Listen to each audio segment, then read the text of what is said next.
Yo, what's up, guys? It's Tat, and so Behaviors just put out this post on the forums, um, and I thought it would be interesting to go over it together. I literally have not read any of it, so yeah, it's going to be interesting. So, this past July, we released quite possibly our largest balance update yet, when we changed 40 perks, including the existing meta.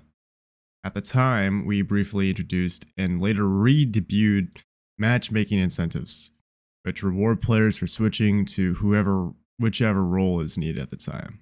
With so many changes at once, the dust still has not quite settled, but we're starting to get a picture of how the game will look moving forward. It's been a little over a month since the update went live, so we want to shed some light on the impact of 6.1. Before we dive in, we want to remind you that these numbers are still changing each day. The numbers we share in this post will likely be obsolete within a few months. This also means that any recent changes may not be reflected in these stats. So, 19% usage rate, previously 40%. Okay, so Surge is number one, Pain Res is number two, Barbecue's still being picked, huh?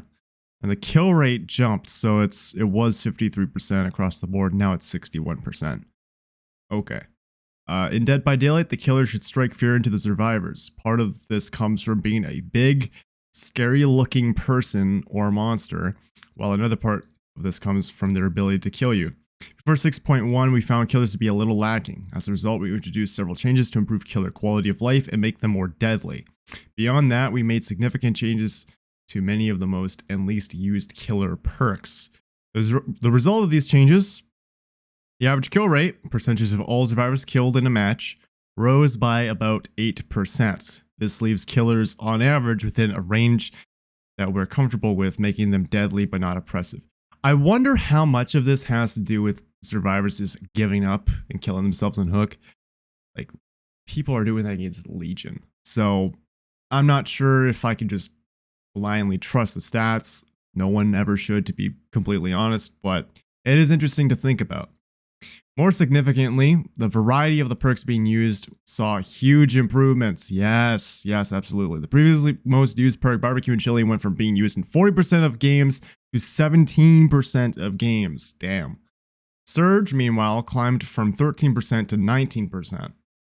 And Score Trick Pain Res dropped slightly from 20% to 17%, just barely beating Barbecue for the number 2 spot. I still use Pain Res literally like on every single build. Like, it's so good. It's probably a little too good. Other top 10 most used killer perks include Sloppy Butcher, Stabiffle, Overcharged Gnat, Call of Brine, Know It, and Corrupt Intervention. Overall, the disparity between the highest and lowest usage rates is significantly smaller than before. We intend to continue monitoring and fine-tuning perks as needed going forward. But already we're seeing far more variety than in the old meta. Survivor perks. 21% usage rate, it was 42. Self-care? No. Oh, that's so bad. That's fucking terrible. That's so bad. Escape rate's 39%, it was 47%. Yeah, I bet a lot of that's people giving up on Hook. Survivors saw similar results, fell in 6.1. The previously most used perk, Dead Hard, fell from 42% to 19%, making it the second most used perk. Meanwhile, self-care remained a popular choice in some regions but not others, securing it the first place spot at 21% usage. Gunner self-care again. Fuck. A new contender entered the fray with Windows of Opportunity, shooting up to 18%. Windows is a very, very good perk. Fantastic perk. Do not nerf Windows. It's really good. It's fine. Other top 10 Zara perks include Lithe, Prove Thyself, Sprinters, Circle of Healing, my beloved, Michaela Pog, BT, Adrenaline, and Spine Chill.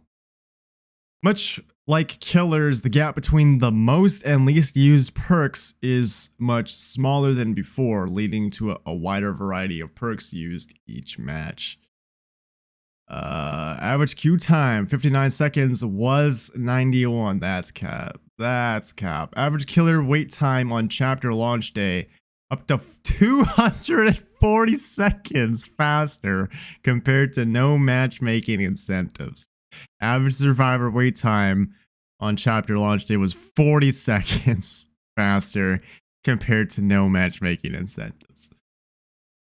All these changes have also impacted queue times. The distribution of players playing each role seems to be a lot healthier than before, causing the average queue time to drop to 59 seconds from 91 seconds. Unfortunately, we don't have a ton of data on matchmaking incentives just yet, since they only returned alongside the RE chapter. However, we have some data to share on how impactful they can be.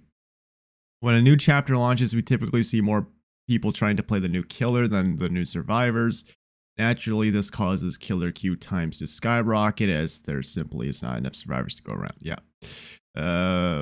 Once matchmaking incentives were activated, queue times dropped significantly in the most extreme cases. The time taken to find a match decreased by up to 4 minutes for killers and up to 40 seconds for survivors.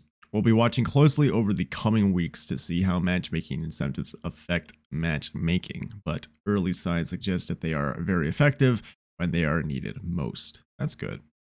We hope you enjoyed this peek beyond this. Yeah, so you know what this is? This is pretty cool, man. I just like looking into this stuff. It's funny to me that even after them gutting the shit out of self-care, people like Zim will still use self-care. I'm calling Zim out. That man uses self-care every fucking game, I swear to God. Yeah. Just a quick peek here. Noed.